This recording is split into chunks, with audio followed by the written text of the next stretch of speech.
Cara batuk efektif yang benar. Menutup mulut dengan kepala. Menutup mulut dan hidung menggunakan lengan baju, menggunakan tisu. Buang sampah pada tempatnya. 6 langkah mencuci tangan menggunakan aseptik.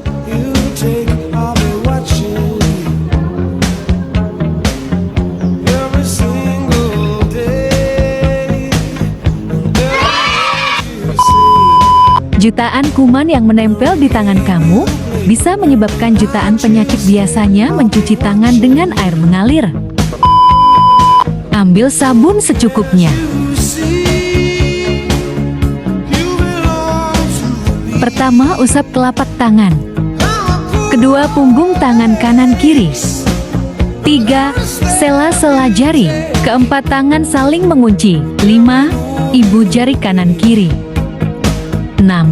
Ujung jari kanan kiri. Bilas hingga bersih.